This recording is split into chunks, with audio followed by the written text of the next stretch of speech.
Thank you, everyone, for joining us for another episode of Cardboard Culture, which is now into double digits today. We are on episode 10. So thank you, everyone, for tuning in. I just want to say that we were super blessed to have hosted Name Cardinal last week on our show. We hope that we've passed on a bit of education awareness with respect to his collection of Indigenous rookie cards. We can't wait to have him back on June 1st to kick off National Indigenous History Month. As proud Canadians, both Amit and I, we need to acknowledge our Indigenous history, the Indigenous contributions to the game of hockey, and to Canadian culture itself. We thank everyone for being a part of it. Amit? Cool. So interesting segue, Kent. I took a podcast course today about how not to say Let's see how good I do at that. I just broke it right away. There we go. Today we bring on a guest who's fairly well known in his own right. We've both known Jeremy for close to a decade, if not longer. To us, he'll always be known as the Collector. He is well-traveled in our hobby circles and on the hockey card collecting front, having done time with Upper Deck, to frequenting the National, and of course the Sports Card Expo here in Toronto. In the middle of all that, he found time to own a hobby shop, acquired a popular online hockey forum, Hobby Insider, and now hosting and guesting it in the own hobby podcast universe on many platforms, including his own Sports Card Live YouTube show. I'm going to end my soliloquy there, or else I'll run out of time to talk about Jeremy himself, and I'm sure he doesn't have all hours of night for us, so let's bring him on. Hi, guys. There he is, Jeremy. Hey, guys. Thanks for joining, and I really appreciate you being on the show. And first of all, I want to thank you for all the time you've hosted me, and of course, both of us together. I won't make you blush, but one of the inspirations was you having on the show was help reduce my anxiety to create the show with me and Kent. So we're thanking you for that for sure. Oh, that's an honor. So today we're going to try and do something different. We want to get to know Jeremy. So we've been watching a lot of his podcasts. We know a lot about, the backstory on Sports Cards Live and the many guests, but let's really get to know Jeremy. So Jeremy, I hope you're cool with this. We got some questions for you. So let's go down this road. So Jeremy, I want you to take us back to your day as a young child. Where and when did the fire get lit to start collecting hockey cards? Oh boy. The fire got lit for me in early grade school. It started really early, like when I was 7 or 8 years old, and my cousins were collecting cards and I thought they were really cool. And then I've got memories of like going on the weekend to the Y and playing there, and the sticker books, collecting the sticker albums and filling in the sticker albums with all the NHL teams and the foil all stars in the middle of the album that year. I don't know if that was 1982 or 83. And then, just in school, all the kids were collecting hockey cards, and I got into it and collected along with them. And it was all about completing the sets. It didn't matter if you were trading away, a superstar for a common. You just wanted to finish your set or complete your sticker album. And that's, I guess, the very beginning when I really got the bug early on. And like through high school, through the end of the 80s, because I graduated high school in 1990. So through the end of the 80s, I was collecting the set every year, the O-Pee-Chee hockey set. And I dabbled in some baseball sets as well, the Fleer sets in the mid to late 80s as well. So that's when the bug first was born in me, I would say. Awesome. 1990 is a good year because that was like kind of middle of grunge, right? So right in the middle, like Pearl Jam, Nirvana. Actually, Nirvana started around 90, so it's like between the 90 and 95. That's a good era. I have a special affiliation for that era. I loved all that. Pearl Jam, Soundgarden, Alice in Chains, all those bands. Yeah, that was I remember going to Sunfest. Sunfest was in Manitoba at Birds Hill Park. It was a huge party every summer, like one of those like weekend long parties where you'd camp out, or you'd have your camping trailer and parties on top of the trailers. It was good times. Good times. I had the lumberjack jacket. Yes, and hat to match, and that's a line from Biggie Smalls, but I had to throw that one in there. Exactly. Lots of people had those back then, for sure. For sure. So thank you for telling us a little bit about your childhood start. So one of the things that a lot of people don't really realize, and now that we both have young children, Kent will have children in the future, I'm sure, and you'll relate to this as well. People often underestimate how smart children are. I can tell you that as a young child, I totally knew hockey cards would be worth something. I would even argue with people as young as 6 years old. So, Jeremy, since we're both like hobby veterans and in the hockey card space, did you have those thoughts? Well, so that's a great question. I mean, I remember sitting on the floor of my bedroom when I was probably in like grade 8, 9, collecting sets of O-Pee-Chee hockey. I specifically remember the 80-45 set, the Yzerman rookie year, with the little picture in the circle at the bottom right of the card. I remember sorting them out on the floor and wanting to keep them in good condition. Like, here I am putting them on shag carpet, not total shag, but, it wasn't like a tight knit carpet. And so I'm sure a few edges got pulled, or the odd corner got dinged. But I remember wanting to keep them in really good condition and just thinking like, they may not at the time. I don't know that I remember thinking they had financial value, but they certainly had emotional value. I want to say nostalgic value even back then for me. I loved them. Like they were my possessions. And for whatever reason, it was like, if you completed the set, that was a feeling of accomplishment. And, anytime you accomplish something, I think you feel good. And so it was all about, the pursuit, getting that set completed and just that feeling of completion. So did I think they were going to be worth something back then? I honestly can't answer that, Amit. I'm not sure 100%. But once I got that first issue of Beckett Hockey Magazine, and I saw what there were prices or values associated with some of my cards, I was like, okay, these cards have value now. So, I mean, that's when I don't know if the light went off, but I'll say luckily for me, I was the pure collector was inside me. So when the financial values became associated with the cards, I already had that kind of to keep me grounded. That's awesome to hear. I mean, when I was listening to what you were saying, I remember arguing with my friend Johnny. And like, oh no, these are gonna be worth money. They're gonna be worth money, and they're all thinking I'm crazy. I mean, I was 6 years old. Maybe I was ahead of my time. Maybe I was savant, but we'll save that for another show. One of the interesting things I remember as a kid was I would, before penny sleeves and top loaders, I would put my cards in Ziploc bags. And this is for everyone to understand. Like, I'm talking like Ziploc bag. I would crimp the edge. Remember the commercials, like the color, you make them a single color. And I would wrap those cards inside of tinfoil. Like, this is a 6 or 7 year old mind. And I remember crimping the edge of the tinfoil so it wouldn't crimp the corner of the card. And I remember my parents were like, "What? We got some problems here." You ever do anything like that, Jeremy? No, I didn't do that, Amit. But my cards back in the day before supplies were in shoeboxes, just like everybody back then in the 70s and early 80s. Yeah, they were in shoeboxes. But I do remember the first time I saw penny sleeves. It was at ABD Cards in Winnipeg. And I think it was like in the mid to late 80s probably. And I just thought they were the coolest things ever. Like finally something to put your cards in and to protect them. So that's about as sophisticated as I got. It was a shoebox. Awesome.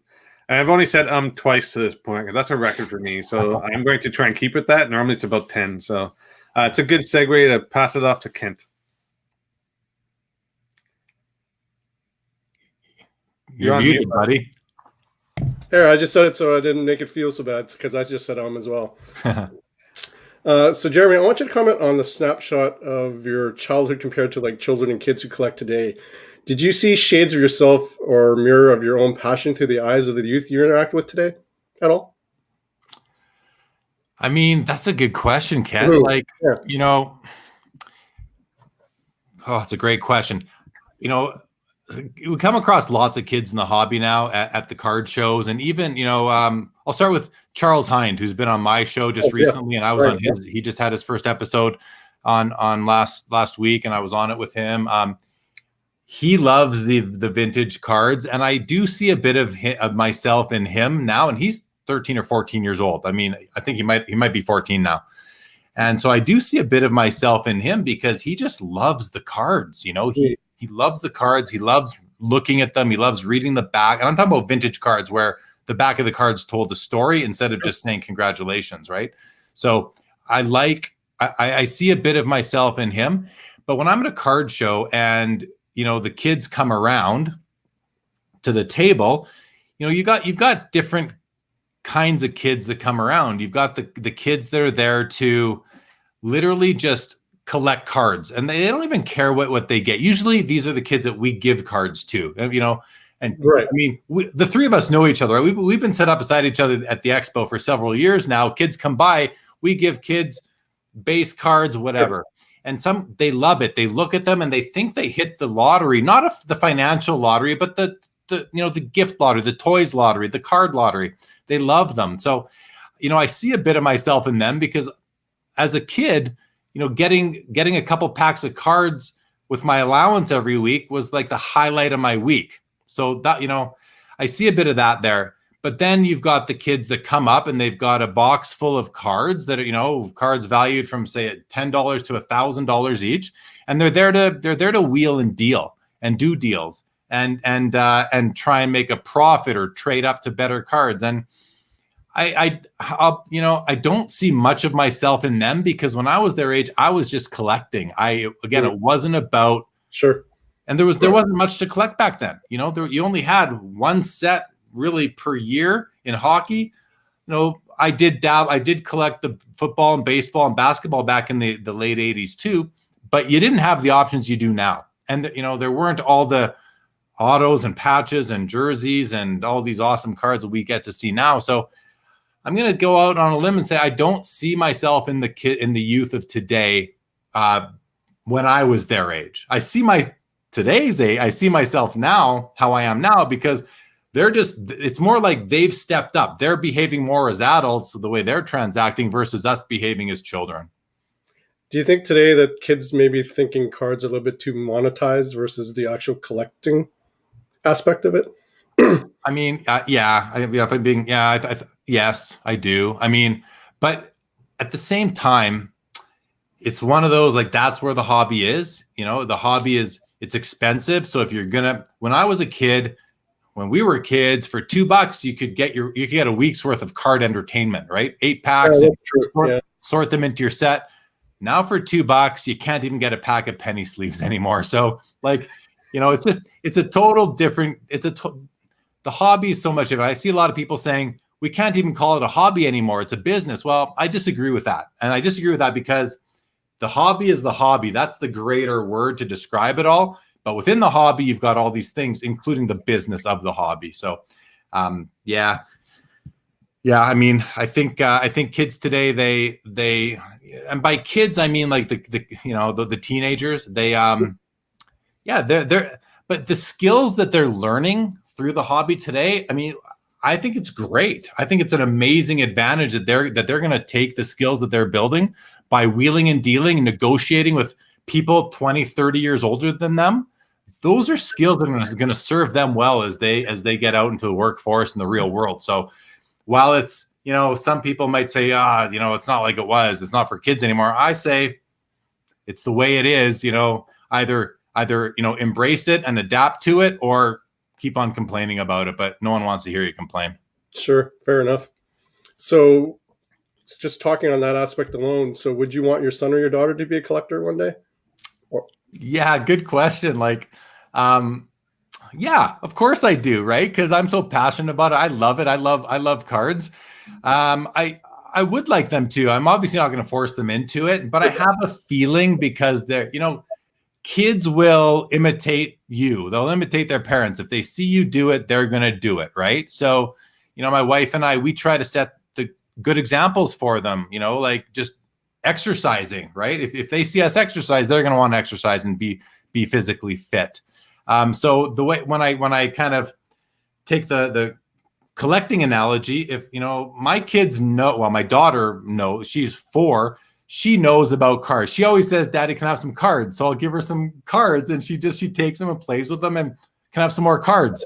I give them to her. She doesn't know who's on them or what sport it is. She just likes the colors. Right. So, but I think by her seeing me involved in sports cards and to the degree I am, I think she maybe will take an interest in it. And if she does, that'd be really cool. It'd be great to have them at card shows with me down the road. My son, I would think that boys are are more prone to get into it for just because. I mean, that's just the way it is right now. So my boy, I certainly hope he gets into it as well. And but again, no pressure. If he doesn't want to, that's fine. But at the end of the day, it's going to be in their best interest to want to be interested in the sports cards, because I'm going to have quite the collection to pass along to them. So I hope, and for my own, for the sake of in like living on past your own life, it'd be nice for someone to appreciate what I've spent my life building. Yeah, no, for sure. So as you know, Jeremy, one of the themes of our show is about diversity and inclusivity. So speaking of your daughter, who's a female, who would become potentially a female collector, what approach would you have in terms of guiding her in the hobby? I don't know that it would be much different than the approach I would have with my son. Really, collect what you like. Okay. Collect what you like. Be careful where you spend your money. Don't go overboard on the gamble aspect of it. Just like, and that would go with anything in life, not just the hobby, but collect what you like. Like these cards, they're more than just monetary objects for me. And I would hope that, it's funny because I've said it before, I like cards more than I like sports. Cards make sports better. I will watch sports because of a card versus collect a card because of a sport. Now, it started out, I got into cards because of sports. I was a hockey fan. I used to go to WHA games with my dad in Winnipeg in the 70s. I mean, I was 5-6 years old, and I'd hope he'd buy me a puck from the souvenir shop every game. And then the old couple next to us would give me a 25-cent quarter every game, and I'd use it towards buying a puck. And so I got into cards because I was interested in hockey, being a fan. But it's reversed now. I like the cards more. I'm still a fan, of course, but I'm a bigger fan of the hobby and cards. So, I would coach my daughter to, if you're gonna like sports, that's great. But because we're such a card family, if she takes an interest in cards and that leads to an interest in sports, I would just hope that it would, and that she could actually assess, players based on performance instead of just what other people say. And of course, as we know, don't follow the herd. Don't take a short. I think the biggest advice I'd give her, which is the biggest advice I give anybody who listens to me, is don't take a short-term approach unless you're purely in it to flip, to pay your rent, or to build up some capital, which is okay too. But if you have a stream of income that is non-hobby related and you want to be in the hobby, take a long-term approach, because I just think you'll enjoy it more. But you can do it both, right? You can take that long-term approach and also have fun in the interim, buy a collection and find it a new home and that kind of thing. So I don't know. It's a long answer, Kent. I hope I hit it for you. No. That was a really good answer, and I hope a lot of people take away from that. So no, I appreciate that, Jeremy. So it's a really good answer, and I have 2 young boys, and they also play with cards. I will admit I have a struggle about if I actually want them to collect, because I worry they have a chip off the old block. So I'm lying. I still have some hoarding tendencies with my collection. And I've accumulated a lot of cards, not necessarily wealth in cards, but just cards in general. I'd want them to be more selective on what they go after. And I would almost want them to go with quality over quantity approach, right? But right now, the boys are interested in Lego. Lego is the cream of the crop for them. And we'll be having a Lego guest in about, I think, 8 weeks from now or 6 weeks from now. But yeah, that's their focus. But they know I love cards. They will actually draw pictures of me holding a card, and I've had people like, "Oh, you're holding a cell phone." No, that's a hockey card that I have in my hand in that picture, and that's what they know me, right? And they know mail days. They know what bubble envelopes are. They know what stamps are. Like, it's very interesting. But I do get scared in the sense that I want them to pick up the right aspects of it and learn financial literacy through cards, learn history, financial literacy, of course, diversity, inclusivity to point on certain players. I would love for them to love the Leafs, but right now they love the Oilers, Islanders, Rangers, Kings, any team that's not the Leafs right now. And my youngest loves Henrik Lundqvist. I have no idea why. I've shown him a picture once. But anyways, yeah, You know what I'm going to do? Like just back, to the whole thing about how would you advise your kids? I think what I would do if my kids want to get into it and they want to go to a card show with me, I'm probably gonna get them to work for some money, give them some money, and say, go do some deals. Sure. I want them to be able to communicate with, negotiate with, interact with old people older than them. I think that's a great skill to learn early. So just like the kids. Just like when I'm at a card show at the Expo or the National, I'm doing a deal with a 15-year-old, and that 15-year-old, they can be shrewd negotiators, because they got nothing to lose, right? So they don't care. So I would like to see my kids develop the social aspect of the hobby, plus to embrace and recognize that the hobby, it's this overarching sort of thing, that it's not just about the cards you have. There's the community, there's the friendships, the relationships that you can build along with the skills, the skill set. So I mean, it's a great environment to develop these skills within. So yeah, I think I will encourage my kids to get involved, maybe more than I otherwise would have thought to. Yeah, definitely. This conversation alone has kind of given me confidence. Like, yeah, let's let them invest and collect and enjoy. And I also like the fact that I can teach them financial literacy through this and negotiation skills. That's one thing I'm teaching them now, a bit to my regret, because they're taking it a little too literally. They negotiate on everything, including stuff like, go brush your teeth. You have 10 minutes. Can I have 5? You get 2. I'll take 1. That kind of thing. So it's I'm excited. I'm excited to see our kids at the tables together, Jeremy, and taking over for us while we kick back. Man, in 10 years we can let them work. You and me can just cruise the floor of the show, right? They can handle the booth for us. That would be awesome. Actually, it just reminded me of, there was maybe I'm making this up. Maybe you can keep me honest here. Was there not a dealer at the Expo who had 2 young boys at the time that used to go chasing Crosby rookies? I mean, are you talking about Anthony? I believe so. Yeah. Yeah. I mean, Anthony's been there, and his 2 boys watch the booth. You can walk by. Yeah. That happens, and that happens quite. There's lots of guys at the card show that have their sons with them and their daughters with them, and I think guys like you and me with young kids, we are excited to get to that stage of our lives too. So I'm looking forward to it.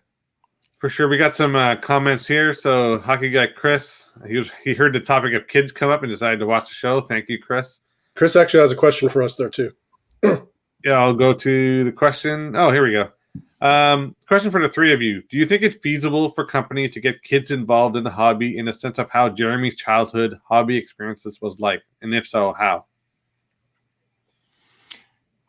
I think it is, but I think it is.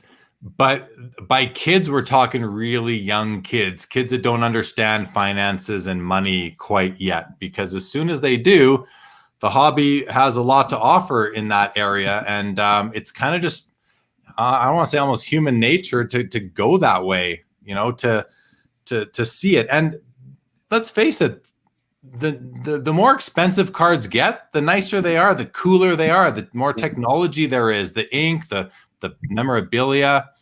But to get kids involved, like when we were kids, like with a set of like the O-Pee-Chee set, I mean, for hockey, Upper Deck makes O-Pee-Chee, it makes MVP, it makes some low end sets that are available. But I would actually bet that more adults collect them than kids, because adults harken back, and by adults I mean 60-year-olds and up, that really miss the good old days, the innocent days of the hobby. I would think that they're probably collecting those more because it's what they remember, it's what they loved. Whereas guys like us and me, we're kind of on the cusp there of collecting and value.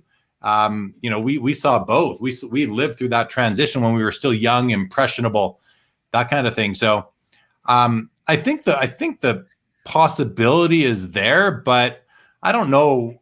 I mean, in the long-term sense, it's in their best interest to do it, to sort of create collectors. But I've said it before, I don't know that you need that anymore to create hobbyists and collectors. For the card companies to to sell their products and generate their revenues, I mean, as long as they're making rare cards, people are going to want them. Rarity rules over anything. I agree. So from my perspective, if I'm just trying to look at not just cards, but any sort of collectible or toy, all the toys that my sons like are the coolest, whatever the coolest toys that the kids have at school. And they may be the most pricey one and whatnot. I think that ship has sailed in the sense of when we grew up, there was not really a formal a thing around money. It was about the card itself and the sport itself. So I don't think they'll appreciate that. But at the same time, times change. So eras have gone by for a reason. Life moves on for a reason. So they'll embrace a new way of looking at it. So I think it's less about worrying about how. I don't want to have them my impression of how I enjoy a hobby with them. They create their own new experience, and they won't know because they won't know what they've missed because they're not going to see it. Right. Exactly. So I think it's not really a concern of mine at that point. I like Josh Packham's idea, though. You know, that's something that, like, I've tried for the past over 10 years now. Like, I give away cards at Halloween. I'll put 10 base cards in a team bag, and I'll give them to the kids that come by my house at Halloween, along with a chocolate bar or whatever. You know, you don't want them mad at you for not getting the chocolate bar. But I give away the hockey cards, and they love it. The kids love it. Like, even the girls, they all love it. And so I think that's a good initiative. I'd like to see that kind of go viral, because I think it's just a great way to, in like one fell swoop, put cards in the hands of millions of kids, right? Maybe not, I guess in the amount of kids candy bags that, you know, from all the adult collectors out there. So that to me is a great idea. But I love his idea, you know, giving them as rewards, you know, just like you give whatever toys as rewards, or I don't know, I was going to say as a joke, I say, or food as a reward, but no. Al brings up a good point about social media as such a driving force. So our version of peer pressure, like if I want to, I don't really like using that word because I didn't really succumb to it per se. It's their circle. The social circles are their extension of their friendship. So yes, they're going to find more like-minded collectors and groups. It's like an echo chamber, right? So yes, definitely something to consider. It's all about, it's the community, right? And how that adds so much. It adds so much joy for us as hobbyists to be able to share it with so many more people now through social media.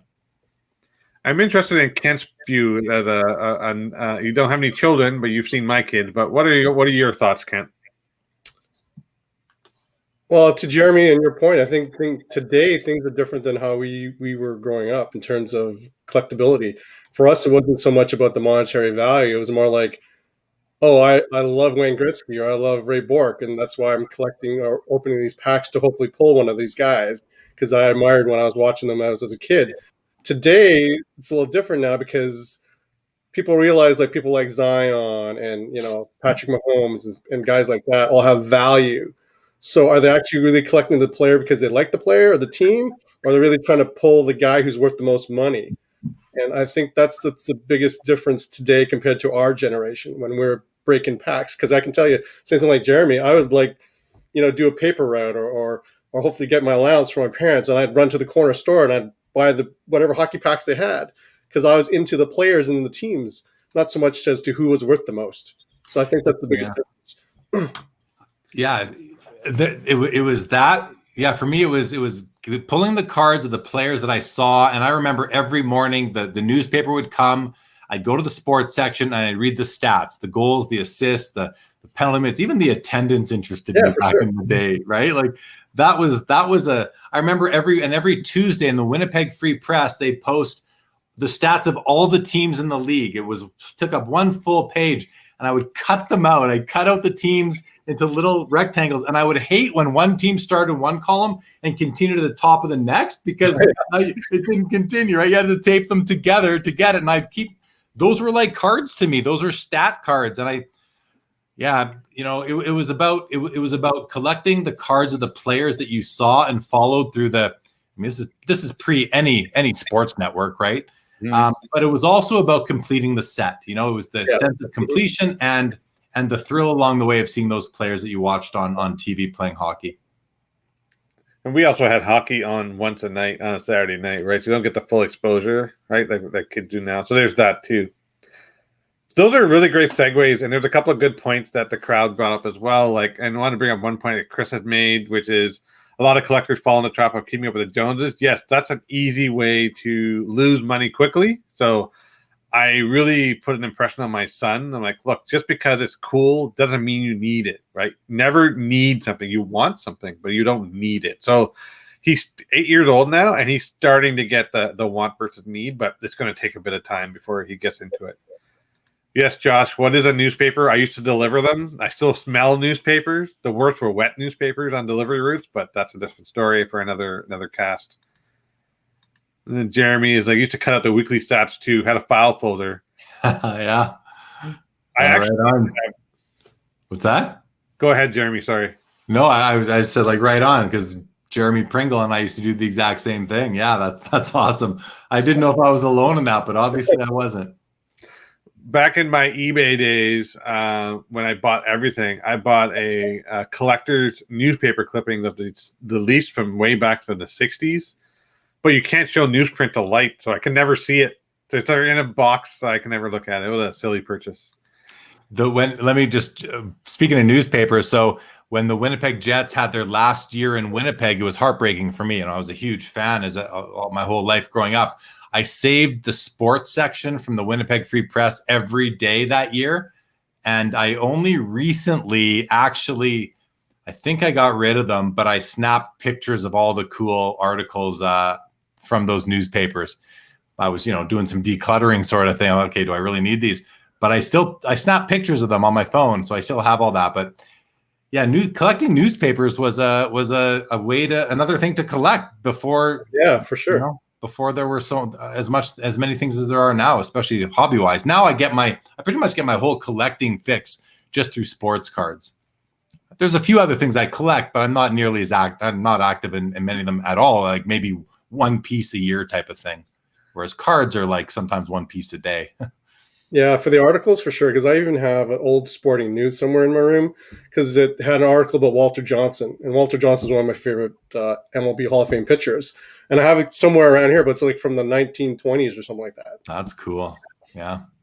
It's crazy because newsprint has a very short shelf life, right? The more light you get on newsprint, the worse it is. So that, from a collectability point of view, that's actually really neat, right? And I have like the newsprint. And again, I haven't taken them out of the folder since I bought them because then I realized I can't preserve them.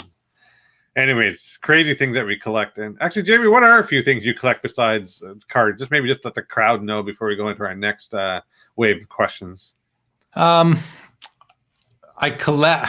It's so the activity is somewhat dormant on most of them, but I have a collection of like Hard Rock Cafe pins. You'd go to the different Hard Rocks and buy their signature guitar pin. I started that collection because I worked at the Hard Rock Cafe in Sydney, Australia in 1990-91. And so I got the staff pin, and I got a couple gold pins for good performance. And those were awesome. They were very rare and hard to find. And even while I worked there, pin collectors would come in, tourists would come in and they'd bring their pins and they'd want to trade with the staff right off your apron. They'd want to trade for a pin off your apron and they give you. And we always got the good end. It was like being at a card show. You'd always get the better deal if you were the one set up. So I'd be able to get 3 pins from some guy who came in from London, England, and I'd give him one of my pins from Sydney, Australia or something like that. So and then I continued to collect them. Whenever I'd go on a family trip, I'd make sure if there was a Hard Rock, I'd go there and I'd like buy one of each pin that they had. So I've got an album set up with pins from Hard Rocks from all over the world. I collect like behind me right there. You can see like old 80s handheld electronic games. The first Sony Walkman, the first Watchman. Even all my old cell phones. I think that's cool. I kind of like to document the history. And to me, cards, like I collect back to 1910. I even have a card from 1888. And to me, the cards document history to a degree, a part of history, a niche within history. And cell phones they document the evolution of, like, let's face it, just how pervasive cell phones are now. So it's kind of neat to have your personal history of cell phones. So, but I categorize it in with the rest of the like the first Game Boy, the first Sega Game Gear. I like the little ones, the handhelds. And what else? I've got a bunch of autographed 8x10s that are back over there. In the binders are just sort of like fun sets that I've collected. Of course, still sports cards. And aside from that, maybe that's all that comes to mind. It's interesting because I collect the newspaper printouts or cutouts, right? I have a pin collection as well. I couldn't tell you where it is. I have it somewhere in this house. I have bottle caps, like the World Cup bottle caps.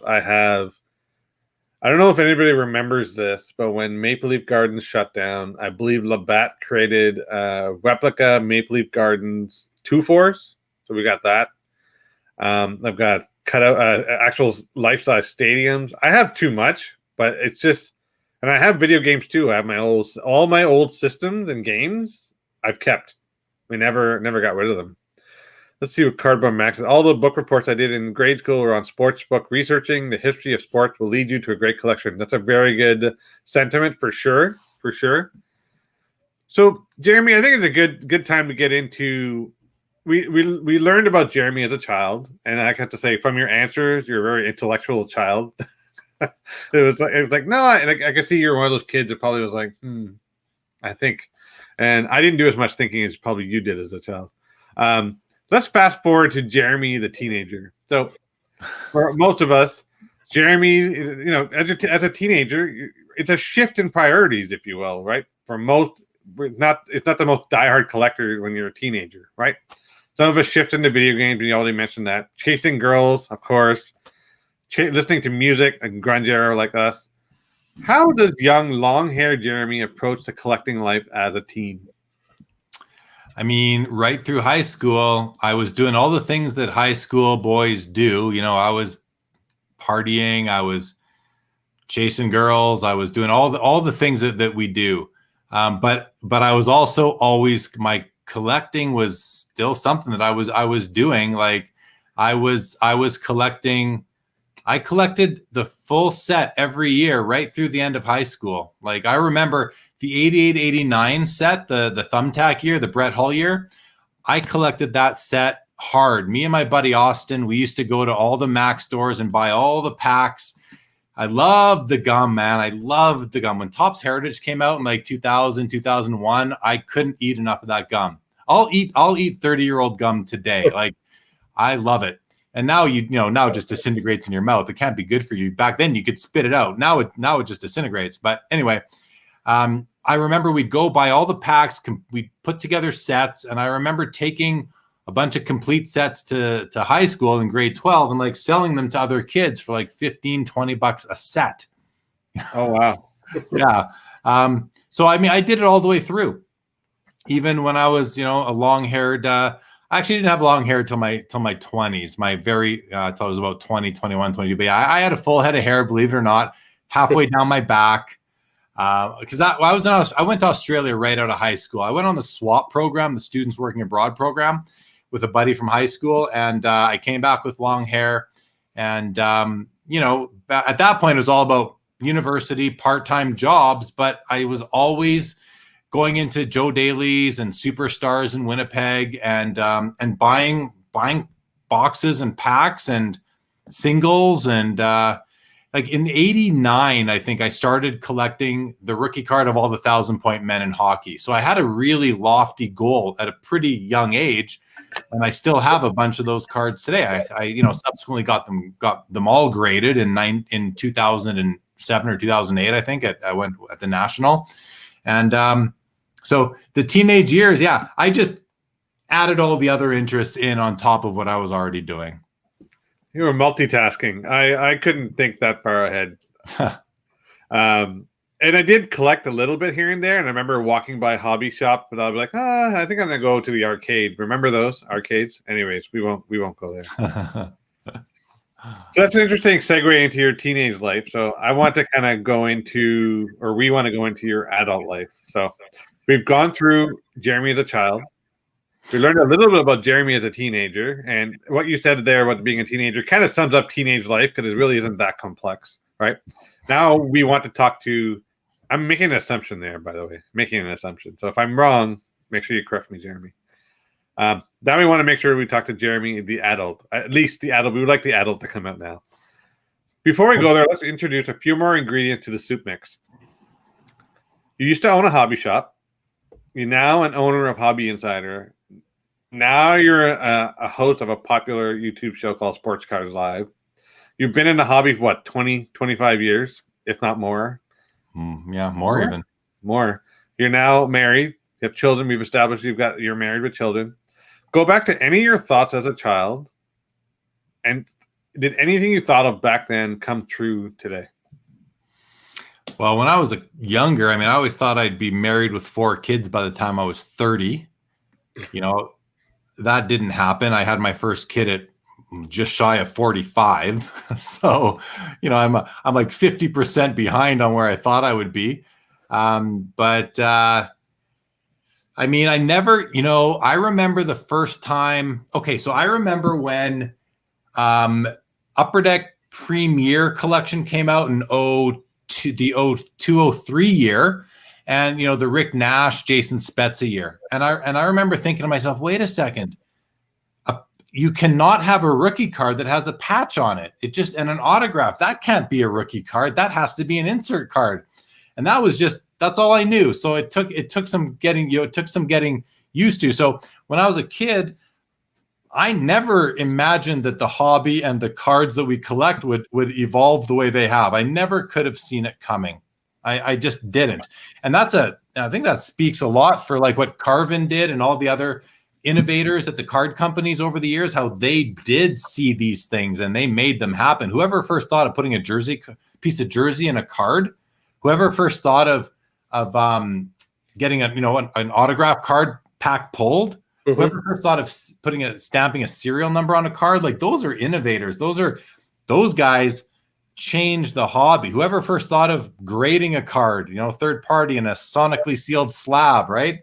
Whoever first thought of fractionally selling one on a platform and all these different things, those are the innovators of the hobby. I wasn't an innovator like in that way whatsoever.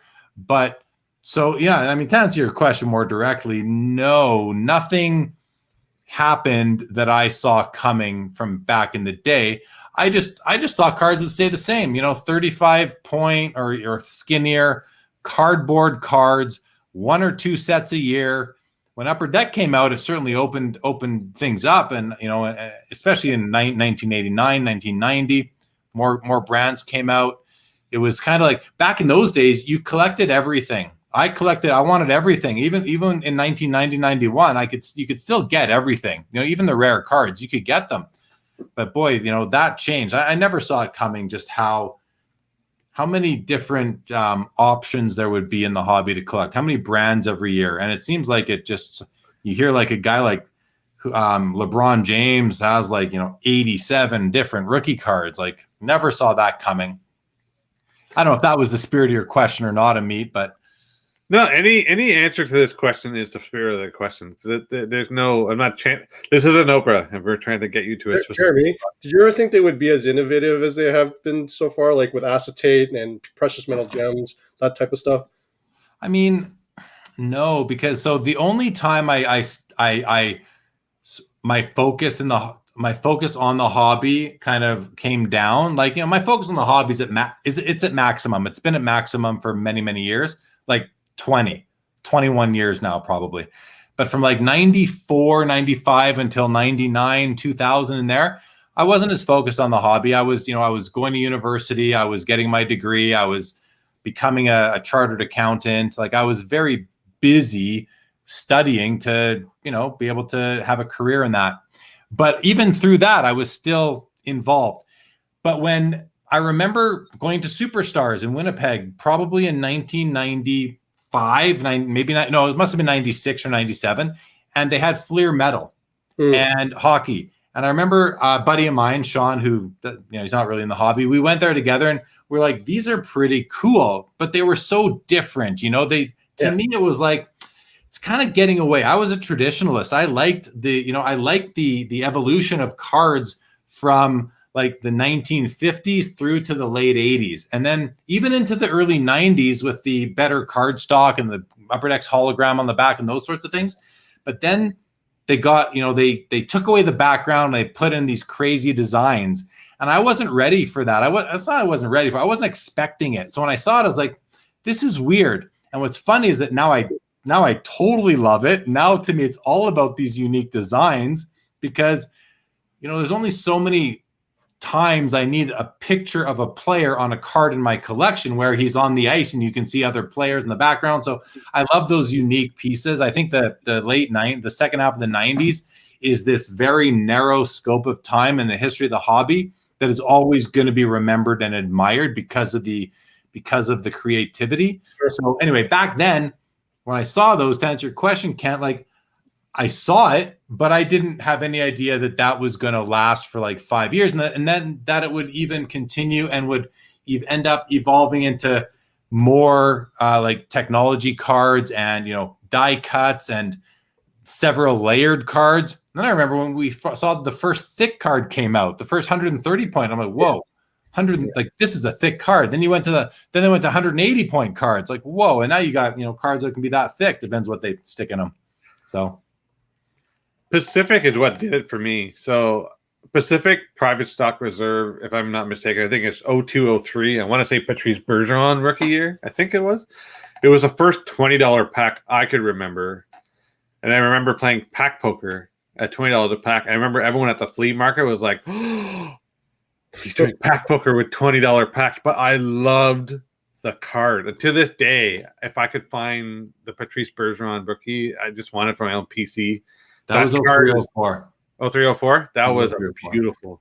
Yeah, and then people went into playing Pack Wars with tins of the cup for $500 a piece. So I've actually seen a lot of Pack Wars with the Cup 0506. I've actually seen some amazing losses. I've seen an Ovechkin loss to a Crosby. Crazy. I've seen some crazy stuff like that.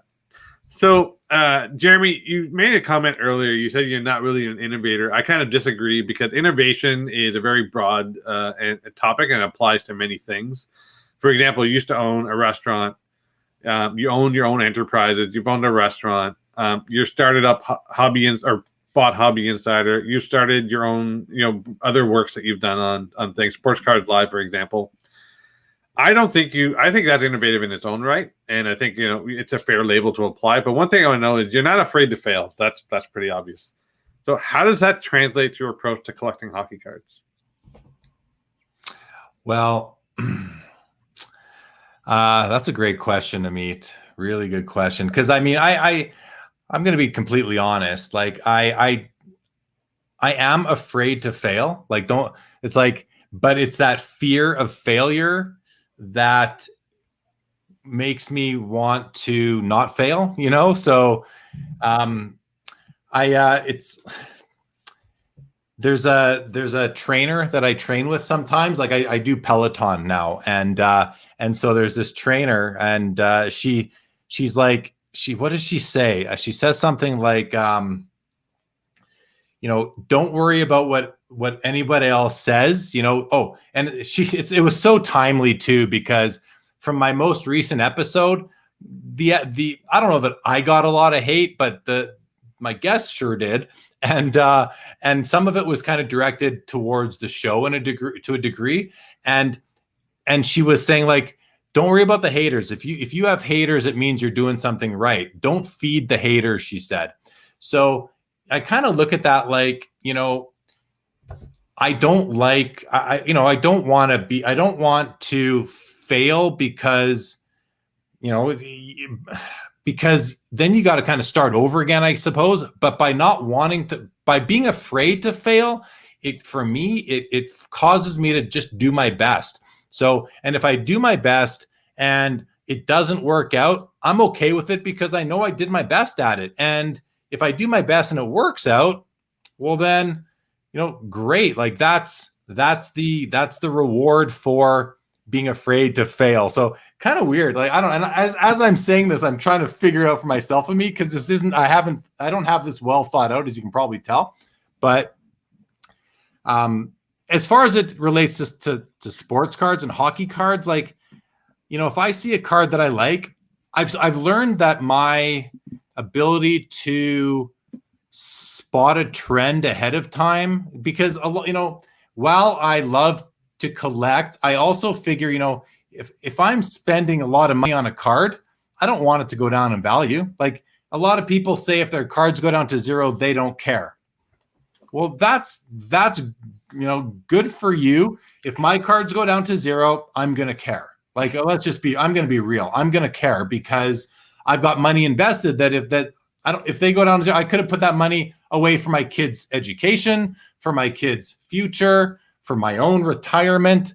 Like, I need my money. My money isn't there to be, just put into things that go down to zero, So I've learned to trust myself, and that, I've overpaid. I don't like the term overpaid, but I've paid all-time highs on some cards before, and I've done it. I did it early. Like I know you're going to ask me to show a couple of favorite cards later on, and one of them I'm going to show. When I bought it, I think I overpaid for it, like more so than the most recent comps at the time. But within a few years, that card became worth more than I paid, and now it's worth way more than I paid. Of course, I've had it for 15 years, let's say. So from that experience, I've learned to trust myself. If there's a card that I want, and in order to get it, I need to pay more than has ever been paid for it that's publicly known, I'm willing to do that. I'm not going to wait to get it at a better price, because I've learned that if you do that, you're just never going to, very often, you're never going to be able to find it at a better price. I don't think I can time the market. So I will use my my fear of failure. I don't know if this makes any sense of me, but I will, because what did you say? How did you start this? You said, I said, basically, you strike it as, sorry, let me start this again. You strike me as an innovator because you've owned your own enterprises. You've had your own hobby shop, right? You started a YouTube show, right? You've owned restaurants, right? You've done many things. I'm forgetting some, I'm sure. Right? I think what it was, sorry, I'm sorry to put you back on the spot. I think what it was basically, you're not afraid to fail. Well, if you don't want to fail, you need to use your head, and you need to consider different aspects and different things. So as far as sports cards goes, if I'm going to buy a card that I may have to pay more for now than has ever been paid, that is publicly known, I'm going to consider all the factors. I'm going to look at the trends in the hobby. I'm going to look at how much I want the card, and I'm going to make sure that, it's a card that I believe is a card that if I need to liquidate it, I'm going to get money out of it in the future. And, rarity rules, condition is very important, and subject matter is extremely important. So, here's a good example. And this, I don't know if it relates to your original question, but this Bert Corbeau card from 1923, that's like the rarest hockey card vintage wise. Yeah. To me, it's like, there's no way I would buy that card ever. Now, it's super rare, so it has that going for it. The subject matter is worth zero. Nobody knows who this guy is. It's not like it's a Howie Morenz or an Oral Joliot or King Clancy or an Eddie Shore. No, it's Bert Corbeau. The only reason we know of him is because of the card. Whereas in baseball, of Honus Wagner is from the inaugural Hall of Fame class in baseball, right? Mm-hmm. It's a completely, you can't compare it. You can't say that the Bert Corbeau is the Honus Wagner of hockey. That he just isn't. So I would not buy that card, because I don't think that it's going to have a long-term value, because nobody cares about Bert Corbeau except for his great-grandchildren. And so I don't know. I know I'm going off on all sorts of tangents here, but because it's a tough question. Like, how does your not being afraid to fail translate into into the hobby? Like you said, I've had some businesses. I've been involved in several others where I'm an employee, and I don't ever want to fail, but I'm going to take risks. And the most risks I took were before I had a family. Like, I had my pub when I didn't have a family. So if the money that I invested, if I lost it, so be it, right? Like, yeah, it would suck, but I was at the time I didn't know if I was ever going to have a family, so I didn't consider that as much. So I don't know, man. I feel like I'm rambling, but I hope I sort of hit something there. I think it's actually, as you were talking, I was trying to find a category that it fits into, and I was struggling with asking the question. It's actually a calculated risk. So you are approaching it from a calculated risk perspective based on data points that you feel. Actually, there you go. Chris actually asked this mentioned this later on when you bring that comment up. You know the trends. You're using data points to make your informed decisions, and that's how you make your decision. And I agree with that. I also agree with overpaying, and I wouldn't call it overpaying. It's your price, and you're comfortable with your price. It's like buying a house. The market says it's worth X, but it's your price. You're willing to pay for the house. That's it. That's what it is. You move forward, and you're happy with it from that. They're on in. Like I'd never overpay for what I call a commodity card, right? Like Right. I'm never going to be the guy who pays the most for a Connor McDavid Young gun. Like why? Because every day that card goes like this on a day-to-day. Now it's not like this, but it's like it's like this on a day-to-day basis. Why overpay on that? But if I'm overpaying for it on a card, it's a rare card.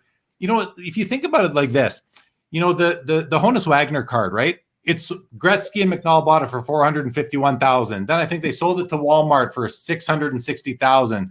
The woman who won it from there sold it for $1.2 million. Then it sold for $2.2, then $3.2. For cards to go up in value, somebody has to pay more than before. Right. And when it's a rare card, if you are willing to not be afraid to fail, if you're willing to put yourself out there and take the risk with your capital and put it into that piece of cardboard, two things. One, you have to think about what the card is, who it is, but hopefully you love the card too, because I don't want to buy it to not enjoy it. That's what stocks are for, right? Mm-hmm. If I want to buy it, I want to enjoy it and I want to love the card. So it's more than just, not being afraid to fail. It's enjoying the journey and hoping to God, especially when you put a lot of money into it, it's not a bad decision. That would be a failure. Gary V has a lot of takes on the word failure, and I think in general is if you don't try, you won't know. So there's a bit of that as well, and you have to be calculated how you do it. Entrepreneurs take the risks, right? Entrepreneurs are the ones who take the risks, and I've done some entrepreneurial ventures before, but I've worked with entrepreneurs who take big risks. I work with an entrepreneur right now. The president of our company is an entrepreneur, and it's like I'm learning how to take bigger risks, but big risks, big reward. Yeah. Small risk, no reward. For sure. It's like can I use a segue saying or comparative? Like it's a box of cup versus a box of MVP. Sorry, I had to do that. Anyways. See, that's different because that's blind. That's a blind box. You don't know what you're getting. That's gamble. That's not calculated. True. The three of us, I will say, have one thing in common besides having set up next to each other. Neither of us have gambled. We're pretty calculated on what we pick up. All three of us do it in different ways, but I'm kind of happy. I just noticed that synergy between the three of us. So let's go a little bit deeper into mentality of a collector. I'm really getting my Oprah moment here, so I hope this works out for future shows. Let's see. Collectors used to identify as one of three things in our history on the hobby. I'm a collector, I'm a dealer, I'm an investor. Collectors now self-identify as player collectors, cup collectors. Dealers identify themselves as high-end dealers, low-end dealers, selling only slabs or PSA or BGS cards for those who are wondering. Now, with the boom of the hobby, the definitions continue to grow and expand, and I actually like that a lot. One of those areas of expansion is in hobby content itself. I want you to look back to Jeremy the child and now Jeremy the adult and comment on the fact that why people need to assign an identifier to them to identify as a certain type of collector. Are we overthinking this? Do you do this to yourself? And if you would you break up into percentages of what you would be as a categorized collector? I want to get your thought on that. Well, if you ask anybody, you go to a card show, you ask anybody in there, so what are you? Are you a collector? Are you a dealer? Are you a flipper? Are you an investor? No, I don't know that anybody really looks at themselves that way. The hobby overall has gotten so crazy that we're trying to understand it as a hobby, as a community. We're trying to understand what's going on. And in our efforts to understand the hobby and the participants within it, we're trying to define them. We're trying to make some sense of it all by defining the people in the hobby. So, for myself, I'm all of the above. Like, I literally am all of the above. And I've seen people put posts on Instagram or say it elsewhere. It's like, you're either a collector or investor. You can't be both. Well, that's a load of crap. You can totally be both. Sure. I'm a collector. It's in my blood. I'm an investor. By just the fact of the amount of money I spend on cards, I'm an investor. Like, there's no doubt about it. I'm a flipper. Why am I a flipper? Because I will buy collections. I will buy single cards with the sole intention of finding them a better home, of flipping them for a profit, so that I can take that profit and buy myself a card. That's why I started doing card shows at the very beginning, was because, hey, if I could buy a card for 50, sell it for 100, or whatever that rate, whatever that markup was, take that markup and go buy myself a card for my personal collection. Guess what? The card is free. I don't have to go into my personal earnings to add to my collection. So I'm everything. I've been everything in the hobby, and I continue to be everything. And like, it sounds so bad. I'm everything. I mean, I've been a participant in all of these categories. So I think really, like, and I've said it so many times now that I think a lot of these people who are coming in with dollar signs in their eyes, several of them will become collectors because they're going to love the cards. But several of them, if and when this trend starts to go not be as popular as it is now, some of them are just going to go away because there's no more money in it, and that's fine. We never had them in the first place. Who cares if we don't have them anymore, right? Like, nice to have you for a while, but go be happy. But some of them are going to stick around, and so even some that are coming in as investors will become collectors too. And I think that what we're, again, just to sum up, I think that the people that talk about the hobby, like ourselves and so many others who are trying to understand what's going on, we're simply putting people in these buckets in order to understand the dynamics. Like I say so many times, you got collector here, investor here. Everyone is somewhere in between, meaning you're both. You've got a bit of both in you. If you're not, then you're either lying to yourself. Like, if you truly don't care if your cards go to zero, I mean, that's fine. But, and I guess that's not something, I don't disagree with that. I mean, I should say I don't disagree with that, right? If your budget is, say, $1,000 a month and you make enough that it doesn't matter, it's just for fun, that's great. All the power to you. I have cards that I don't care if they go down to zero too, but I guess I have a bunch that if they go down to zero, it's going to hurt. It's going to hurt. And it's going to hurt financially. 100%. I have collections. Kent has collections. We definitely don't want it to go to zero. I brought this up because I heard it on another podcast, and part of my work in my career is I work in advertising tech, basically. And there's a lot of emphasis spent on data on what type of person are you going after in the market. So I thought it was an interesting segue to see if you actually had any thoughts in around that. And I'm kind of glad to hear the answer that you had. Like, you're a bit of everything, which is, let's not kill ourselves by death by 1,000 paper cuts. Just enjoy it for what it is. And wherever you are, just enjoy it. Chris brings up a good point, which is true. People like to label things, compartmentalize things. It's like genres of music. It's all tribalism, and people want to know what tribe they're part of. It is true to a degree, so that's definitely an appreciated sentiment. I like Peeps's comment above. Like, it's a very true comment, right? We're only temporarily owning these things too. We pay a steep price to own them, to be their stewards for however many years or decades or days and weeks and months in some cases. But when we ultimately pass them on to somebody else, if you don't care about the value of your cards, if you can buy a card for $100 and you don't care if you can get if when you go to dispose of it, you only get a penny for it. You at the end of the day, like, why not burn them? Except for the fact that would just be mean because there's other people who might want them at the end of the day, right? That's true. And when we did the show with Joey Oliveri, the Goodwin collector, I actually had a card that I had traded to Kent. Then Kent traded it to Joey, and it actually showed up in his showcase in terms of cards to show. So it was interesting to see a card I own go in that direction.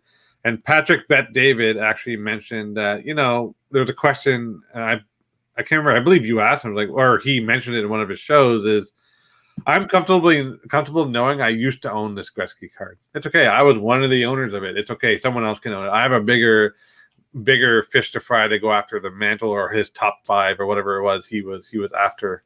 But you were on that journey, and especially with slab cards, you're in history. You've got a paper trail.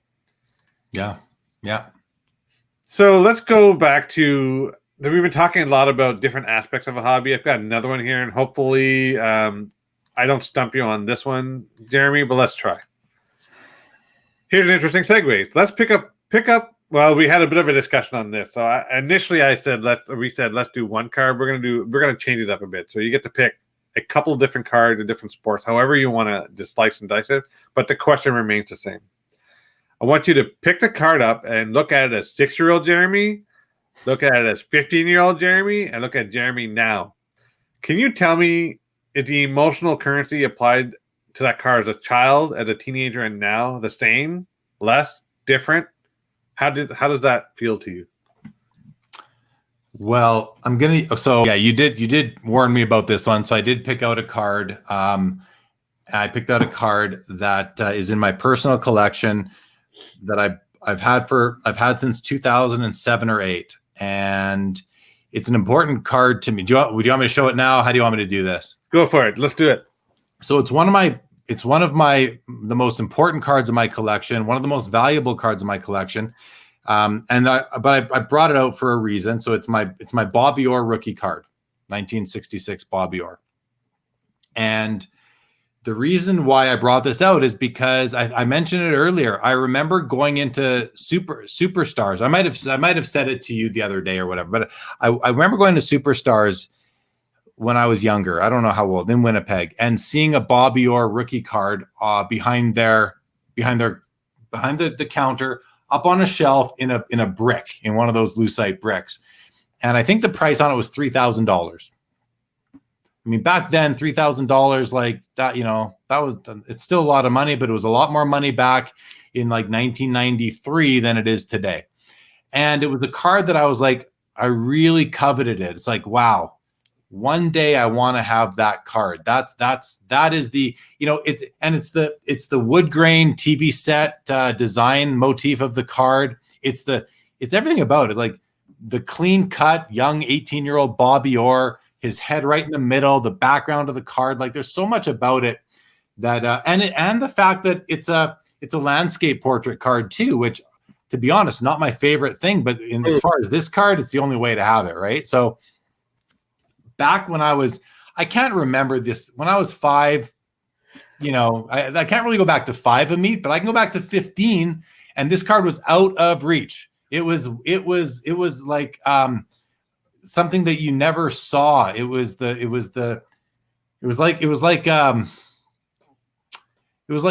legendary. It was a kind of card that, like, if there was 1 or 2 in the city, that was a big deal, right? So back then, it was something that I would always feel that, wow, one day, if I could ever own one of those, I'd know that something went right for me.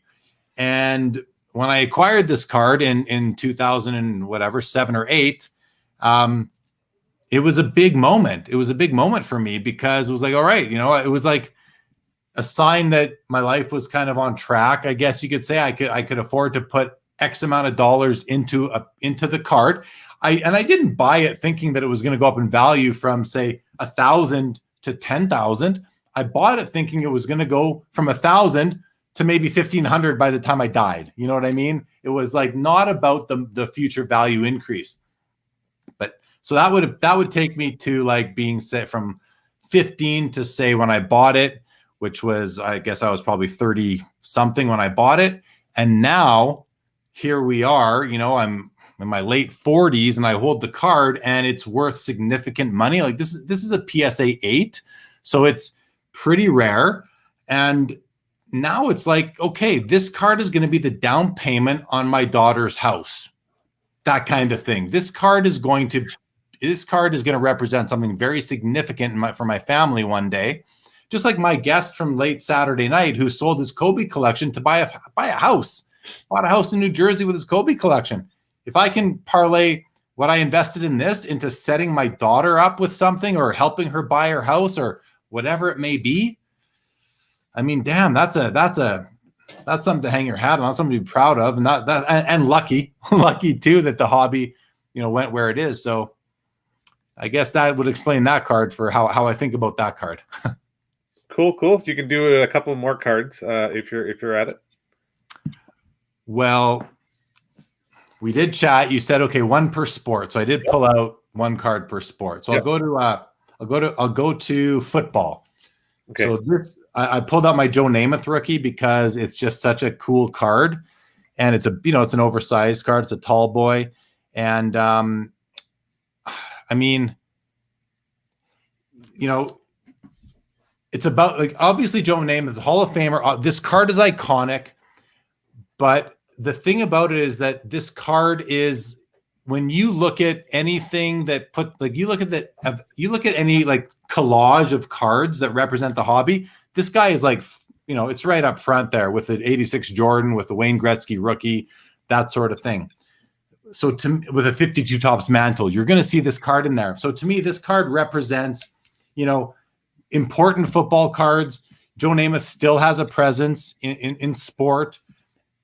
And just the image, I mean, it's, you just look at it and it's like, this card is awesome. I love the yellow background. I love everything about it. And I didn't buy the first one I saw. I looked for this card for a long time. I knew the grade I wanted because of budget. So I wanted a PSA 6, but as you know, not all PSA 6s are the same. So I waited for one that was like the cleanest 6 I could find. And then I bought it. And this is the card.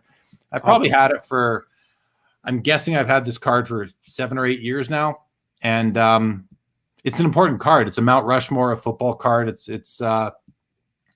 just awesome. And I'm not a huge football fan, but there was a point in time when I was a New York Jets fan. So it all kind of fits together. And I was a New York Jets fan because I was a Winnipeg Jets fan. Like, it was as trivial as that, the Jets, right? So it kind of all came together for me.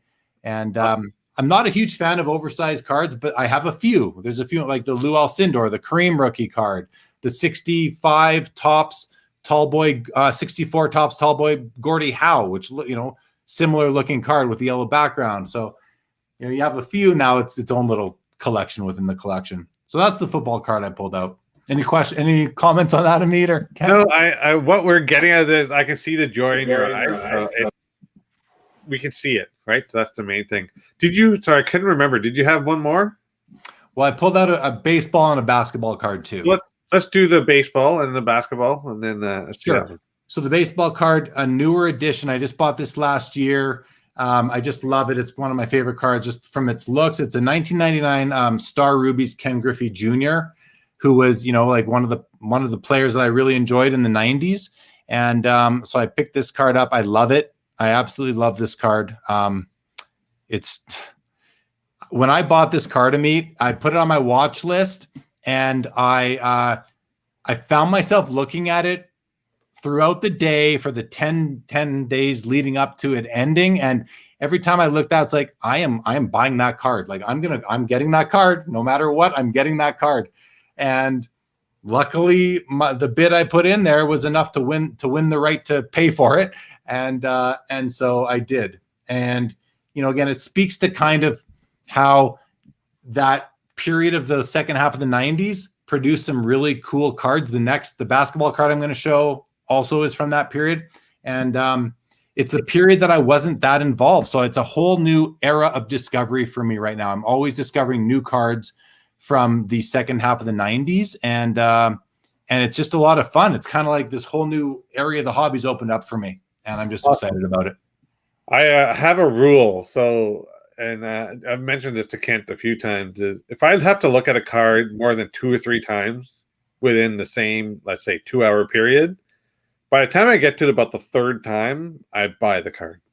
Like, the answer is there. Do I really want this? Obviously, you went to look at it twice. Or the other one that I have is I have a soft spot for some cards, and I almost get a bit of a fluttering moment. Like, oh, okay, I got that fluttering moment again. Let's get that card. There's a question here. 1 second, Jeremy. Where was it? Oh, Josh Packham is asking a question. He goes, do you keep records and purchase dates and price of your PC? Yeah, short answer, yeah. Purchase price for sure. Date of purchase, yes, for the most part. I started, and if it's from way back in time, I don't delete my emails for my my eBay account, my eBay associated email account.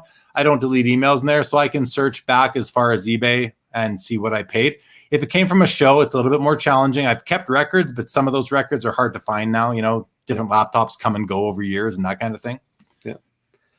Yeah. Kent, we should have reciprocated and showed our card. I don't know why I didn't think of that till just now. I got so engrossed asking Jeremy the question. I never looked at our own card. We'll save that for another show. Another show. Yeah. So let's go with your final one.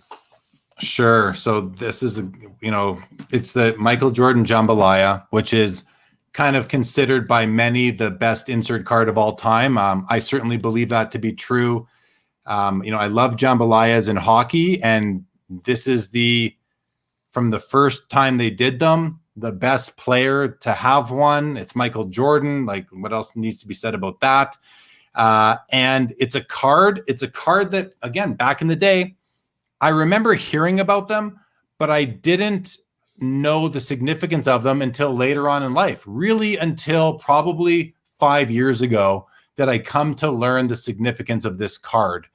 And when I realized it, I thought, yeah, that's a card I want in my collection. I like important cards. And I was like, okay, I'm going to be collecting Michael Jordan cards from that era of the mid 90s. And I did a lot of research for several months to figure out what I would target. And when I had an opportunity to buy this was a private purchase. When I had the opportunity to purchase this card, it was one that I paid more than any comp I'd ever seen on it.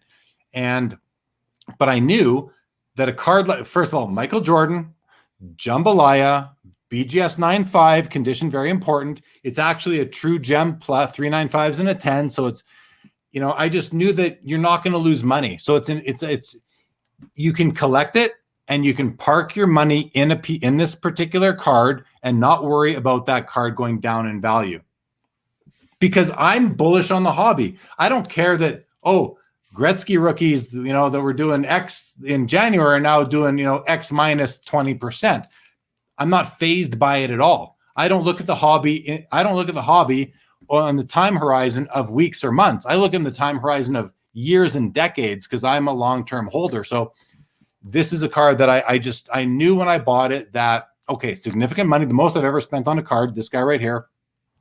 But I knew that in time, if I need my money out of it, I'm going to get my money out of it. And if I need to lose 10%, that's the price of being able to enjoy it for so long. But I didn't think that would ever happen.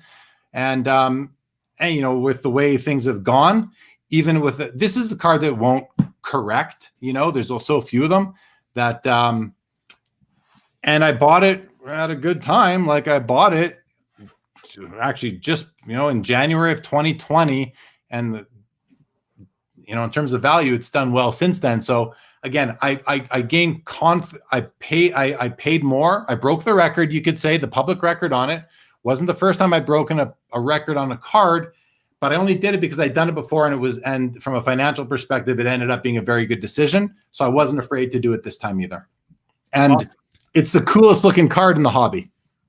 Awesome. So definitely we feel your passion, and I love how you back up your passion with logic. So that was very good to see. So we get to see a little bit of young Jeremy.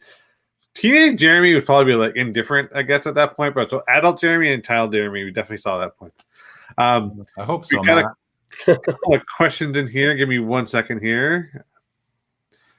Chris is asking, what is the grail for 10-year-old you, and what is your grail now?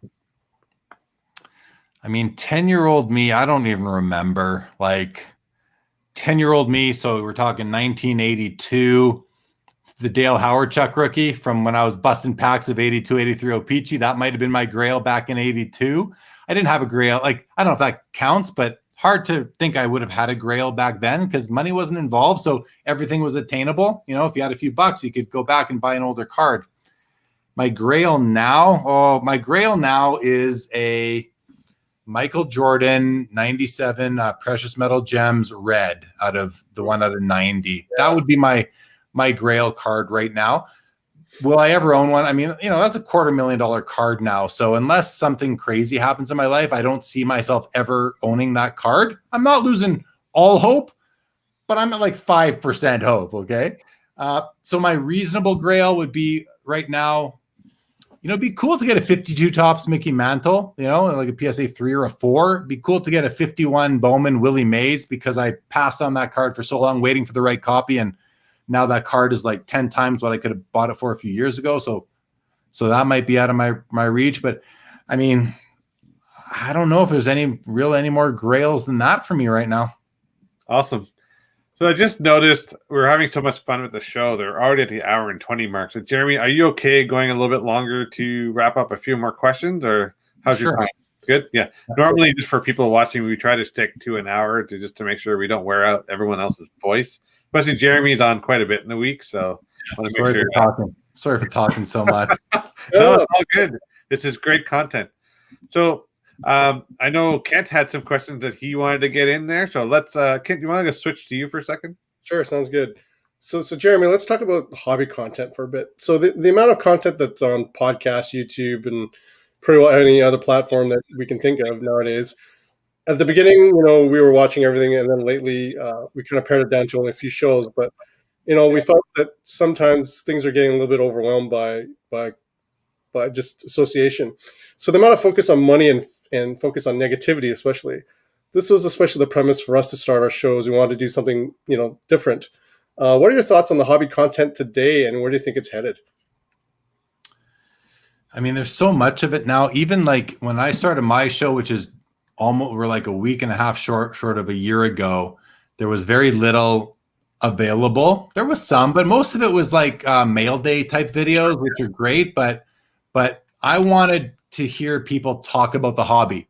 And all I found back in those days was House of Jordans and Cardboard Chronicles, right? We talk about these guys a lot because they're pioneers. Sure. And they're friends and they're good guys and they're really smart guys. And they've done other things in the hobby too.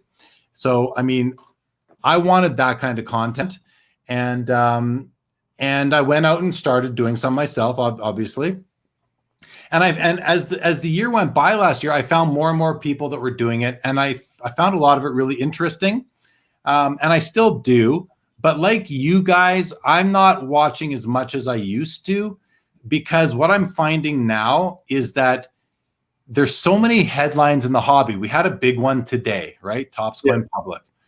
Well, all of a sudden, everybody's racing to put out their video talking about the same thing. And that's fine. Like, it's great to attract people to your channel. And of course, people want to learn what's going on, and they want to go to their favorite podcasters and YouTubers to find out what these people think of it. So it's all great, and there's a place for it. But, you know, like, for example, I don't need to hear 5 different people talk about PSA suspending grading, or 5 different people here talk about Topps going public. So when I do listen to this stuff, I want to listen to the people that are actually, like, they add more than just talking about the headline. Like, for example, when it was announced that that PSA or Collectors Universe was going private, there's a particular YouTuber called Cardi C. Cardi C is he's a very smart he understands financial statements, he understands offering documents,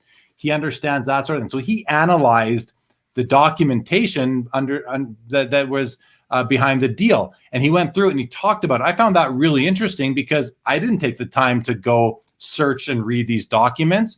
He gave us the summarized version of it with a bit of in-depth review of the documentation itself.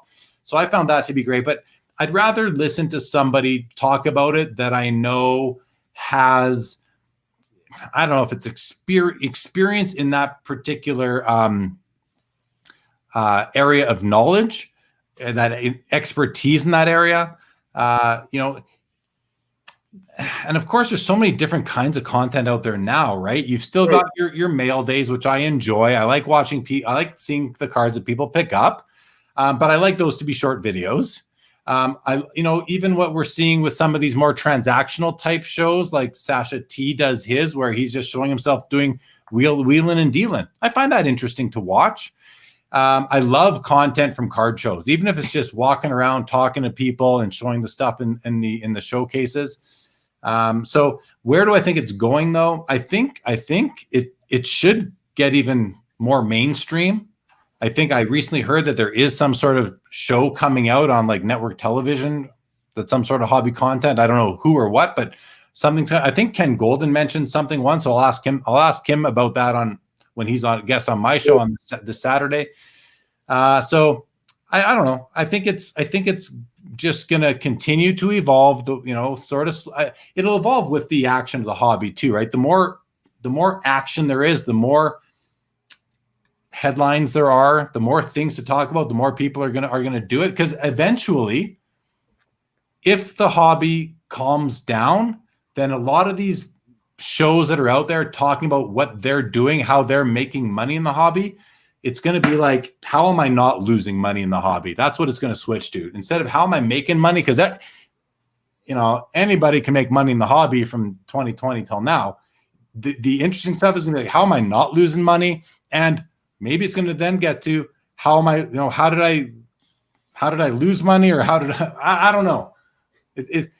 I can't time the market. I can't see the future either. So I don't know exactly where it's going to go, but I hope that I'm around still. I hope that my show continues. Your show continues. The shows that I like to watch, I hope they continue, because really I want to, let me sum it up this way. Sure. I want to meet the people in the hobby, and I can't do it from my house all the time unless we have content. So yeah. A lot of people have got to know me because I've done like 400 hours of content now, right? So people know me, and it's funny because I don't know all of them, but they see me. So I get to know people by watching them, just like people get to know me by watching me. So I want to meet more people. I want to see more people. I want to hear how they approach the hobby. I'd rather hear how they approach the hobby than just it be based solely on, the headlines. The headlines are interesting, but we don't need 10 people delivering it. Yeah. And I don't mean that like to say stop, because not everybody watches everybody. Not everybody's aware of everybody's channel. So everybody appeals to someone different. But for me, I only need to hear about it a couple times, and it's like, okay, that's good. I think I understand it, and I'm informed. Very good. So speaking about meeting people and stuff like that, having been a sports card expo vendor veteran for many years now, and actually being beside us as well. So what are some of the things you would try to look for while canvassing the floor during like an expo or the national? Besides, like what were some of the favorite things that you would find or do at a show like that, like national or sports card expo? I like looking in showcases, man. I like it's all about the cards for me. I love the through my involvement at Hobby Insider, we've always had the Thursday night pre-expo dinner. I love it. It's fun because it kicks off the weekend. Instead of just getting off the plane and going to the show, you've got that dinner where we get to see everybody, kind of sets the tone for the show. I love that. But once I'm at the show, it's all about like, well, okay, if I'm walking the floor, I'm looking at cards. If I'm at my booth, I'm meeting people and looking at their cards and doing deals and meeting people. I say it twice because that's what I love to do, is meet the people, see how they approach the hobby. But when I'm walking the floor, I'm looking for cards for my personal collection, cards that I think are of a good price that I can put in my showcase and make a profit on to feed my hobby addiction. Sure. And I'm looking for cards that I know that a friend of mine might want. Like, I know Todd might want this card. Hey, dude, I can get you this card. Do you want it? Right? I call him right there. So that's what I'm doing when I'm walking the floor. The type of cards I'm looking for, my PC, I'm not a guy that only collects one player. You know, many people do, and that's great. Especially that focus is a great way to be. I don't have that kind of focus. I probably have 30 PCs in my PC, maybe more. So, you know, Al's a great example. Al collects Jerome Iginla and Steve Yzerman ITT, all Iginla cards, but Steve Yzerman collects in the game cards, right? That's what. So he's found two awesome players to collect, but he's got with Iginla, he does not have a narrow focus, but with Yzerman, he's got a narrow focus. It's great. It makes it. I mean, you can really get everything that way, or at least focus on everything. I'm not that way. My collecting habits and what I like in the hobby is much broader than that. I like so many. I like way too many things. Yeah, I hear you on that. For sure. Card Connects brings up an interesting space. Just 1 second, Kent. So the hobby space on YouTube is always going to change depending on what's going on in the hobby and the big headlines. But I would really want to see a series on the history of hockey cards from 1910 to now. Definitely an interesting point. Yeah, that's Charles. That's young Charles. Yeah. Yeah. I mean, listen, like this, like what 14-year-old can even articulate like that? Like, yeah. Yeah, I was just thinking the same thing. Yeah, you nailed it, Charles. Very well said. Very well. And yeah, like he'd like, you know, it's interesting because we've got these, you know, Bobby Burrell does a great job documenting the sets in the hobby in his books and his magazine. But what Bobby has, and he's done it on Carlos's show with I forget what set he did it with, where he went through and showed a bunch of cards and talked about them. But someone doing a series on what Charles is talking about, like, let's start at the beginning of time, hockey-wise. Here's an episode on the 1910 C56s. Here, oh, that's what it was. He was showing it was C56s. Then let's do the 1911s, the 1912s, the 1923s, 24s, right? All the way through. That would be really cool because it's, first of all, not everyone can see these cards all the time, and number two, it's gonna live on and on, and you know, on YouTube or wherever, and it's so much more interesting to hear someone tell the story, I think, than it is just to read it. Like, books are awesome. You know, I've got Bobby's books right there. They're awesome. I pull them out every so often just to see the pictures, but to have a passionate hobbyist behind it talking about it adds a lot of color to the cards. Charles, there's an idea for you. We are going to have Bobby Burrell on later on in June as well. But Charles, there's an idea for you. And also, when Jeremy told me how old you were, I was floored. You did a really good job on your show. You're very articulate, and I wish you nothing but the best of luck. And I will definitely check out your show, and Kent will as well. Absolutely. Sorry, Kent, back to you, buddy. Yeah, no. So I guess it's just a matter of time now, whenever this pandemic is finally over. So I have a kind of an interesting question for you. So you've always set up at the Sports Card Expo as Collect What You Like. Now, when we eventually go back, are you going to go with that name, or are you going to change it to Sports Card Live? Probably going to go to Sports Cards Live. It's kind of it's kind of my new brand and recognizable. But maybe I'll, you know, I'm sure the expo guy like Steve will probably still have that Collect What You Like placard, right? So hopefully he'll keep that. I'll probably keep that. Well, but I'll change it to Sports Cards Live in the guide as well. Yeah, I'll probably get a banner made and hang it, just like a Meets 99 Goals banner sort of thing. I think we're going to have to change our banner too, Meet. Yeah, I was actually thinking about that when you asked the question. We should do a row. We should do the whole row. It should just be like YouTube row, right? All the YouTubers with their banners.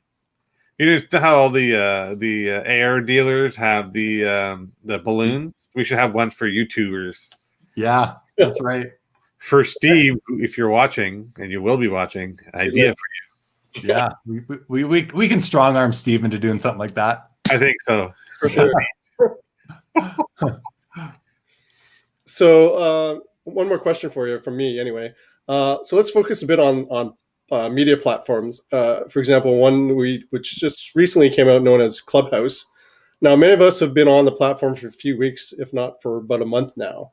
We love it. It's like live podcast in a sense, or an easy way to discuss things like literally on the fly, if you will. And we've seen some friends, for example, like Carvin, who's been on there. And I know Amit has once listened to Snoop Dogg talking on there. What are your thoughts on Clubhouse and, you know, being an invitation-only platform?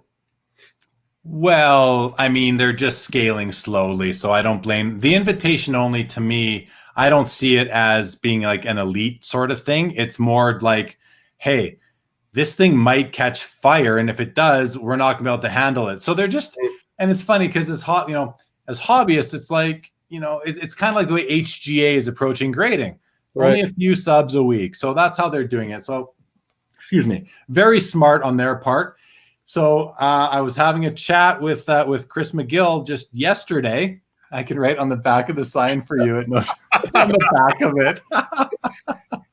Listening. So I was talking to Chris about it just yesterday. Oh yeah. And he made the comment that, we're kind of in the golden era of Clubhouse right now, before it's just inundated with everybody. So on Instagram, I'll come back to that in a second. Sure. On Instagram, there's kind of this, there's this sort of feeling on there that people don't want it to become like blowout. They call it, we don't want it to get blowoutified, I think, because blowout is the forums. I don't know about the store, I think is a whole other issue, but blow out the forums, it's known as like, just, go there if you want to get depressed about the hobby sort of thing, right? It's a complaint department for the hobby, and on many threads. So people on Clubhouse that have been on there now for a few months and are active, myself included, it's like, it's super enjoyable because it's very smart conversation. The people that are on there are talking about the hobby. It's like with education behind it. It's a lot of analysis about where the hobby's going, what caused the spike in January, February, what caused the slight decrease. It's a lot of it's focused around the PSA 10 Michael Jordan rookie, but the people talking are really informed on things, and they come from all walks of life. We're not talking about like 40-year hobbyists. That these are people coming from other areas of life, and I find it to be really enlightening and engaging discussion. The other thing is that you do have some people on there that are just learning about the hobby and are coming on there to learn. So there's often times where myself, Carvin, Chris, we're in there and we're actually explaining things. We're mentoring a lot of people on Clubhouse about the hobby, and that's really cool because it's an opportunity to share knowledge and experience, like decades worth versus a year and a half's worth, which a lot of people on YouTube now are doing it with a year and a half's worth of experience and knowledge. Nothing against them. It's just that you're getting it's more sophisticated there, I would say. So I don't have an issue with the invite only. I think eventually it's going to open up to everybody once they scale up and their servers can handle it. And I'm on there a lot. Like I'm on there a lot. I'm on. Yeah, it's I love it. I really love it. It's and I've met some awesome people, and there's already talk about like, we all got to get together at the next card show and let's go for a meal. Like, it's a community. It's become a community. And Right. yeah, I'm really enjoying it. I've approached it more of a listen first and get into it, but now I'm feeling more confident to actually get into the conversation. So I'll start doing that. And Carvin's been on there, so the conversations on there are super intelligent. Like, you're listening to stockbrokers and different walks of life that are in there. There was a guy last week who's on NFTs, and he's in the music industry. It's phenomenal. I have it on a lot. I'm just listening at this point. But yeah, Jeremy, I've been tempted a few times to jump in on the conversation. I was invited and I hit the maybe later. Well, can I just, the first time I went on. So I Carvin was the one who invited me. So there I am. I'm in there, and you go into the room and you're in the listener section. And then you can either raise your hand and you'll move up on the screen to the speaker section, or you can be invited by a moderator. So I get invited up and I'm like, I'm literally lying in bed. It's like 12:30 at night, wife's sleeping. I can't talk. I'm listening in my earbuds, and all of a sudden they start talking to me. They're saying my name. And I'm like, I guess I got to say something. So I get out of bed. I go into the bath, in our bathroom, we've got like the little room within it with a toilet, right? I'm in there. I I got kids sleeping there. My wife's over there. I was like, hey, that's the only place I can go. I go sit on there and I start talking on like 12:30 at night, just sort of saying a few things. Cause again, they were like asking me a question. Didn't have to reply, but I did. And that was the first time. And I was nervous. It was my first time talking. I didn't know how this thing works. So, you see icons for everybody, but you don't really, it's not like you see them moving. It's strictly audio. But, I was nervous the first time, but that quickly went away. And now whenever I go in, I pretty much join the conversation unless, like even today, I was listening to it a bit but I was at work, so I wasn't participating.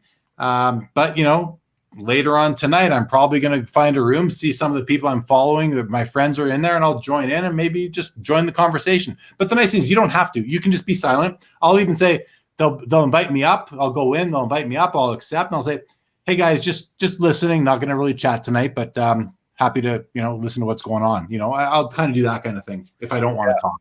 I'll definitely will join on more conversations, and I'm actually debating. I actually saw you do it once, Jeremy, about starting a hockey card room. I might join you on that next time. Yeah, I did that once. I started, and I got 10 or so people came in, and everyone was just asking me questions. So it's kind of fun to be able to educate people and share my/our knowledge, experience, and passion.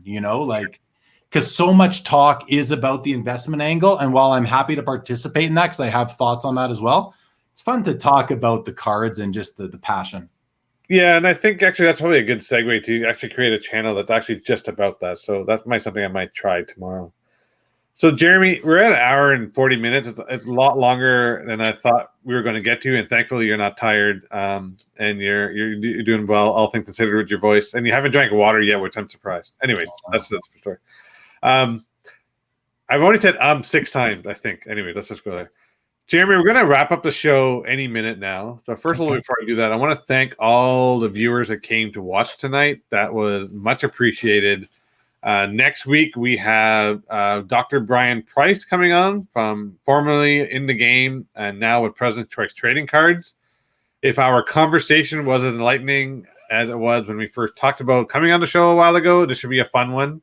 We'll bring up some pieces about the Vesna collection and whatnot. He's an awesome person to talk to. So I'm going to end off the show, with a question that we ask everybody. Yes. And we want to make sure you get a chance to answer this question as well. So first of all, I want to thank you, Jeremy, for supporting our show. And you get to sign off our show with, I'm going to ask a very generic statement. And knowing your thought process, you're going to try and segment this away. Well, I'll let you kind of figure this one out. Well, you ready for another 5-minute answer here, I'm sure? It could be 10 minutes. It could be 15 minutes. We got all night. Well, StreamYard's up to 4 hours, just a warning. I don't have the pro version. What inspires you, Jeremy? Oh, man, that's such a broad question. Yeah. We ask all of our guests that question. What inspires me? What inspires me is being a part of something. Being a part of building something, whether it's building my collection, building my sports cards live show, building the hobby, building a business, building a team. That's what inspires me. I'm going to keep it simple. That's what inspires me, building. Wow, that was 13.3 seconds. I was impressed, Jeremy. I thought You're welcome. So we're going to sign off very soon. Again, I want to thank everyone who's come to join and listen in. I see Name is here. You were an awesome guest last week. I learned so much, and I continue to learn from you, and Kent does as well.